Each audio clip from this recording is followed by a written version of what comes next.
Hello and welcome. Today is Tuesday the 28th of March and I'm going to talk about Pechersk Lavra monastery in Kiev. Now, Pechersk Lavra is Ukraine's holiest Orthodox Christian monastery, and it's hit the news a bit recently, not so much in the UK, but around the world, because the Ukrainian government has announced plans to expel the monks from the monastery tomorrow. I think the reason I'm making this video is because of my memories of visiting the place. I don't think I've ever visited a Christian religious site that's left such an impression on me. Now, Pechersk Lavra is not just one monastery; it's almost more like a city. It's a whole complex with churches, individual monasteries, theological schools, and underneath it has cave tunnels which you visit and you see the monks walking through with lanterns, and it's just really, like, as well as its importance to Christianity, you sort of, as a child, think back to a Disney Magic Kingdom or something, and that's the kind of look it really has. And it was also impressionable just because of the congregation, I'd say. I've seen a lot of places where people go to churches as tourists, people go to churches to be good citizens, for business, and I think it had a really different vibe. It seemed like a really fervent congregation at Pechersk Lavra, even without services. The number of worshippers, and the importance of the church in people's individual life, and I think given all of this, given the visual aspect of the monastery and the character of the place, I felt it probably deserves better and more knowledgeable coverage than it's had. This video is not going to say one side's right or wrong or anything like that. It's just going to go through what the issues are to sort of bring them to light and bring forward where Pechersk Lavra stands in Ukraine at the moment for those who are interested. I think the best place to start is the history of Pechersk Lavra and the history of Orthodoxy in Ukraine. So Ukraine's a country that's, for the purpose of this discussion, 1/3 Catholic, 2/3 Orthodox Christian. Now, Orthodoxy started in Ukraine under the Vikings, actually, and both Ukraine and Russia traces its ancestry back to the Viking rulers of the 10th century. And in a religious sense, one ruler in particular, that's Prince Vladimir in Russian, Prince Vladimir in Ukrainian. Now, Prince Vladimir said, Prince Vladimir had a bit of an issue as a Viking, a bit of a strange issue for somebody in the 10th century, which was he wasn't quite sure what religion he wanted to be, and he wanted his people to be. So he would send emissaries out to every different religion that could be contacted and get them to pitch to him why Kiev Rus, as the kingdom was called then, should be part of their religion. And for example, when he heard about Islam, he liked some things, but he wanted to drink alcohol, so Islam wasn't for him. He chose not to follow Judaism because he thought that as the Jews had lost Jerusalem, they clearly were not favoured by God. He decided not to be Catholic because he thought the German churches were ugly. And a bit like me, actually, he saw the beauty of Constantinople when he spoke to Orthodox Christian emissaries, and he decided that Orthodoxy was the religion that he wanted, well, both Ukraine and Russia as it was then, to follow. And he was baptized in the year 987, and that's when Kiev Rus became Orthodox. Pechersk Lavra was then built in 1051. So if you can picture, this complex is was built longer ago than the Battle of Hastings, and since then there were battles after it was built between the Kievan Rus and the Mongols, then Kievan Rus and the Poles, and then when sort of Moscow became a more influential city in that part of the world, the Patriarch of Constantinople in 1686 placed the Ukrainian Orthodox Church under Moscow. And that is basically the way things stayed, with Russia becoming more and more powerful under the Tsars until 1918, when the Soviet Union took over.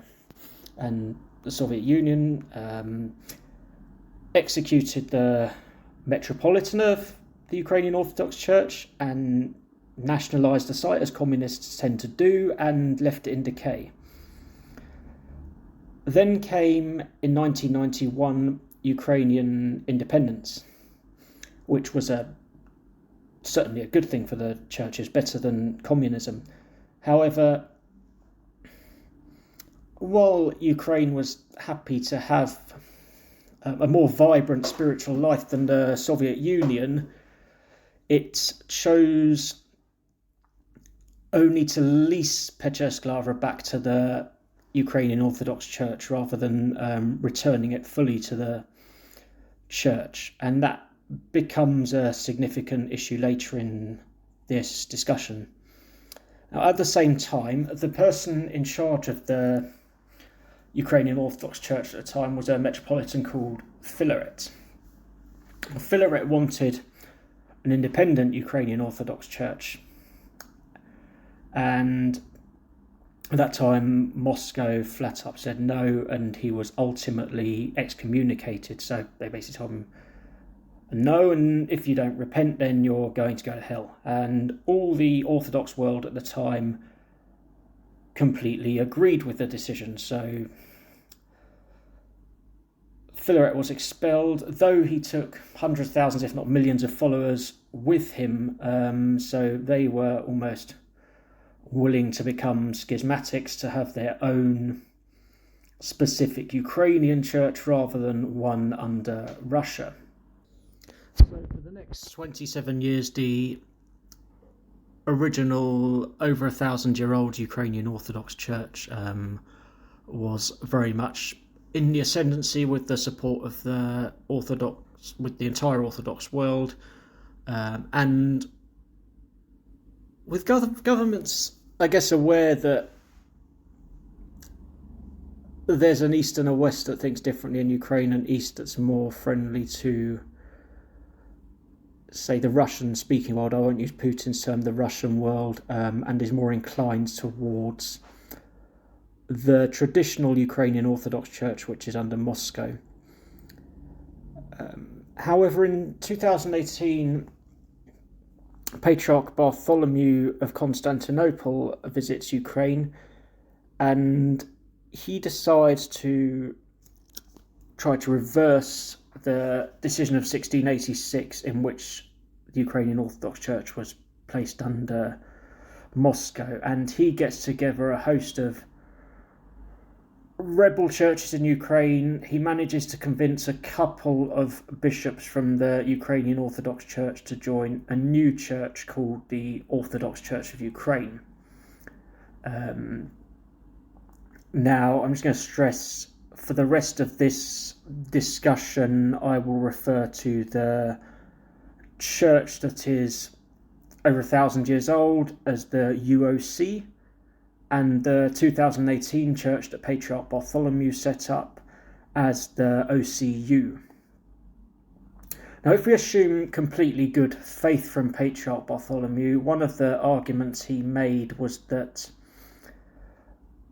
there are millions of Ukrainians whose allegiance to the Ukrainian state is so strong that they would simply not consider being part of a church that could even be interpreted to be Russian. And he said he felt it was fairer to not proclaim them schismatics and bring them back into official Orthodox Christianity.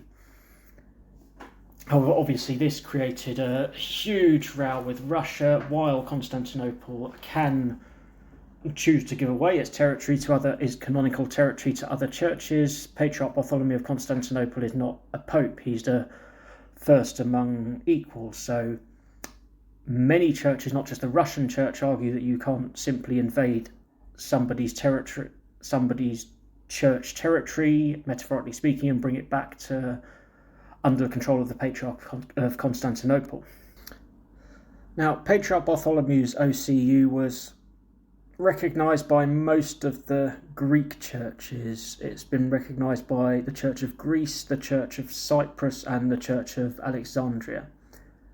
I don't know if those churches were necessarily particularly happy with the decision, which risked driving a wedge through orthodoxy, but if they had not backed the Patriarch of Constantinople and instead backed the Patriarch of Moscow, then it would have had serious consequences for Greek-speaking soft power and Hellenism in the world. So that's not something they wanted to do, so they sort of nodded along with Patriarch Bartholomew's decision.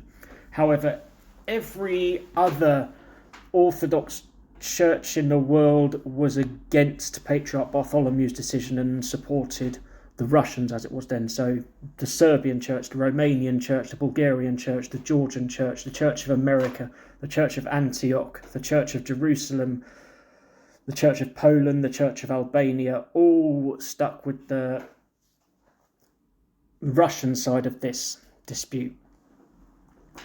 And one of the reasons for that is because many of them have their own disputes, or they have the potential for their own disputes. In 2020, the government of Montenegro announced plans to effectively nationalise the Serbian Orthodox Church in Montenegro and give it to, and grant the country's most impressive churches to a state church called the Montenegrin Orthodox Church, even though 70% of the country followed the Serbian Orthodox Church. And in this case, the decision of the government was so unpopular that 20% of the entire country in Montenegro came out to protest in favour of the Serbian Orthodox Church, and ultimately the government was voted out for the first time in 30 years. Now, in the case of Montenegro, Patriarch Bartholomew actually supported the Serbian church. He said, we can't allow state churches, it's not for a government to effectively back one church over another. Though in Ukraine, his position is somewhat different. There's also obviously other disputes. I mean, the Church of Jerusalem is, for example, a Greek church with a majority Arab congregation. The Church of Albania is an Albanian church led by a Greek. The Church of Georgia has a separatist Abkhazian church. So every different church can see a bad precedent in Patriarch Bartholomew's decision, or the vast majority of churches. Based on this, it's not one side is completely right and one side is completely wrong, as you can probably tell. So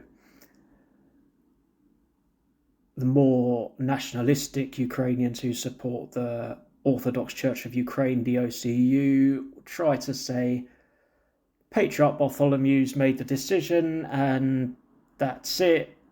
It's time for the OCU to be the predominant, if not the only, Orthodox Church in Ukraine. As I mentioned earlier, the supporters of the traditional UOC would say it's not for Patriarch Bartholomew to make that decision. Territory can only be relinquished voluntarily and placed into another church voluntarily, and the state certainly can't bully us out of existence based on a decision of one patriarch among many. Now, on the domestic political scene in Ukraine at the time, the former president Petro Poroshenko was a a very big supporter of the OCU as a Ukrainian national church. He wanted very strong state backing of the OCU, and he wanted to put a lot of pressure on the UOC, and that at the time was mocked by Zelensky, who was the opposition candidate. Zelensky said, effectively, do you not think we have more important things to worry about than which church our Orthodox Christians are supposed to worship at? Why should the state have an opinion on such a thing? In February 2022, Russia invaded Ukraine, and that would change almost everything, as wars tend to do. Now, in the conflict between the Ukrainian government and the Russian-backed separatists between 2014 and 2022, the traditional Ukrainian Orthodox Church didn't have a strong opinion. They were very focused on religious teaching, and their view was it was two groups of Ukrainians fighting each other, whereas the newer Orthodox Church of Ukraine, with the backing of Poroshenko as it was at the time, were much more of a rally around the flag church, who said, no, it's very, very important that the Ukrainian government wins this war. Once Russia invaded, the Ukrainian Orthodox Church completely changed its position, not least because its parishes, its churches were on the front line of the Russian aggression against Ukraine. Most of their parishes are in the south and east of the country, where the Russian invasion was having the most success. On the very day of the invasion, Metropolitan Onufry, who's the head of the Ukrainian Orthodox Church, likened the attack to Cain killing Abel, and pleaded for Putin to stop the war. Then afterwards, to almost make things more difficult, Patriarch Kirill of Russia, the head of the Russian Orthodox Church, proclaimed his support for the invasion. So the Ukrainian Orthodox Church, which was under Moscow, said, we can't be a part of this. We can't be a part of a church that supports the invasion and supports a country that's killing our people, that's killing our worshippers. We want to be independent from the Russian Orthodox Church. However, even this stance was not enough for some of the public and the politicians in the more Western-leaning, more Catholic sort of west of Ukraine and the north of Ukraine, which was more favourable to the OCU, and hundreds of churches, either voluntarily or through force from either politicians or the local population, would change denomination from the traditional UOC to the newer OCU as a result of the Russian invasion. This would not happen so much in the south and east of Ukraine, where the UOC is still very much predominant, and at this point it did not happen in Kiev and in Pechersk Lavra, despite obviously Kiev being one of the more anti-Russian cities in Ukraine. One of the reasons there were no real efforts in Kiev at the beginning of last year to bring the Ukrainian Orthodox Church more under government control, or even switch it to the Orthodox Church of Ukraine, was because Zelensky was still on pretty good terms with the Ukrainian Orthodox Church, and Zelensky also needed the Ukrainian Orthodox Church when Russia was in the ascendancy in the invasion, and certainly it was looking like most of the east of Ukraine would fall, if not Kiev itself. The church was a really important voice for Ukraine. It was really important to humanitarian aid and relief efforts. It was probably in a better place to talk to the Russians to allow relief efforts through in Mariupol, for example, than other segments of Ukrainian society were. And it had actually also, as a result of its stance against the invasion, had its churches in Crimea seized by the Russian Orthodox Church. So there was a groundswell of sort of somewhat nationalistic opinion in Ukraine that wanted strong action taken against the Ukrainian Orthodox Church, that said, we have our own national Orthodox Church now, the Orthodox of Ukraine, and why do we need these so-called Russians? That wasn't a view that Zelensky subscribed to until, I guess, the Kharkov offensive in September, when Ukraine really started winning the war, and it started to, for a moment, look like the invasion could be over shortly and the country can look to what it would look like once the Russians were gone completely. And in January, the first real encroachment happened of the government onto Pechersk Lavra, when it ordered when the lease of the Ukrainian Orthodox Church in two of the churches of the Lavra came to an end, and the government chose not to renew the leases, and even gave permission to the Orthodox Church of Ukraine to hold their first ever service in the Lavra for Orthodox Christmas. Now, the UOC wasn't happy with this decision, but the legality wasn't really in doubt. As I said, the Ukrainian government had always opted to lease back the church and retain ownership of it after the Soviet era, rather than granting the church fully back to the followers of Ukrainian Orthodox Christianity. So that was a lease that had run out, and the church couldn't exactly resist the decision, rather than just being a bit disappointed with it. However, on March the 10th this year, the Culture Ministry announced that it would expel the Ukrainian Orthodox Church from the entirety of Pechersk Lavra on March 27th, which is tomorrow.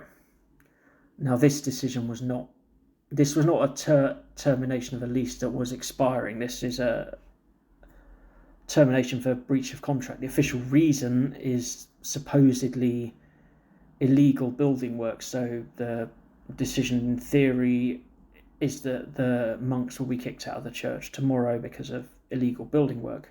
However, a member of the Culture Ministry team who made the decision said that the monks would be allowed to stay if they either joined the OCU, which is now clearly the government-backed church, or formed a new separate church under Constantinople, which of course made the decision to create the OCU and strip away quite a bit of the legitimacy of the USC. So neither decision is really at the moment acceptable to the monks, and moreover, if they're saying you can just stay if you basically change your religion, then, well, so much for illegal building work. How illegal really was it? So that's where we are now. We now have almost a matter of a government trying to pick winners between two denominations of a church. Zelensky doing almost exactly what he mocks Poroshenko wanting to do, and this has become an issue of such significance that the Pope has even called for the monks of the Ukrainian Orthodox Church to remain in Pechersk Lavra. And that's become a problem for the sort of more nationalistic followers of the OCU, who would like to basically make the church an extension of the war. Say, we're the Ukrainian church, that is the Russian church. So clearly, in any kind of free Ukraine, free from Putin's influence, then we are the church that should have Pechersk Lavra. And it becomes a bit of a problem to them if there is a third view, which is a view that's completely loyal to Ukraine in the war, but wants to remain part of the Ukrainian Orthodox Church, which there absolutely is. In all of the liturgies on Sundays since the government made its decision, there have been thousands of people turning up to Pechersk Lavra to pray with the Ukrainian Orthodox Church and support the church's continued existence, to the point that ceremonies would spill out into the street. Two of Ukraine's most famous boxers, actually probably the two best boxers in Ukraine, Alexander Usyk and Vasily Lomachenko, are both members of the Ukrainian Orthodox Church and have said they have no intention of changing their denomination. Lomachenko, who's from the Odessa region in the south, initially joined up with the Ukrainian armed forces. He supports Ukraine against the Russian invasion, but he's really sort of watered down his pro-Ukraine posts on Instagram now. Most of his posts on Instagram are against the seizure of the Pechersk Lavra and in support of the Ukrainian Orthodox Church. His bio simply says Orthodox rather than anything about Ukrainian now. Usyk's a bit different. I think Usyk's from Crimea and has become really a national symbol of Ukraine, and he sort of looks here as we need to prioritise defeating the Russian invasion. We cannot let the Russians take any kind of propaganda victory from this decision. But regardless of that, he also has no intention of changing his denomination. He says that the Ukrainian Orthodox Church is completely loyal to Ukraine. So where we are now and what's likely to happen tomorrow is difficult to say. The government don't seem to be backing down. The government, I think, hopes that the church would back down. They'd expel some monks that the government weren't favourable to, or even outright join the Orthodox Church of Ukraine. And then that would save any expulsion from happening. That hasn't happened. The monks have said, we are not leaving. We do not see this decision as having any legality, and we're going to peacefully protest in favour of remaining in our church.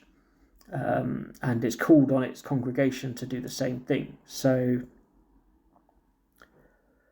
there's a bit of a Mexican standoff. Neither side, if it comes down to a confrontation, is going to come off well. If you have, for example, a church that will not vacate a premises that the government has ordered it to vacate, when this government has the support of basically the entire, certainly Western world, vast majority of the international community, then that's going to be a challenge for them. It might make it easier to declare them Russian, as it were. However, at the same time, if Zelensky is seen ordering police towards the church, if there's a situation where priests are beaten up and basically forced to leave the church in front of the entire world and against the express advice of even the Pope, then that's going to be a disaster. Zelensky doesn't want to be seen as a leader who's waging a war on Christianity. So it's quite difficult to say what's going to happen tomorrow. It's not going to be, I don't think, a good day for anybody unless the decision's deferred by one side or another. But yeah, stay tuned, and hopefully everything will work out, because the place has a really beautiful spirit, and it's not somewhere that should become a battleground between somebody's religion and somebody's country. That's not the vibe I got from Pechersk Lavra at all. Yeah, stay tuned.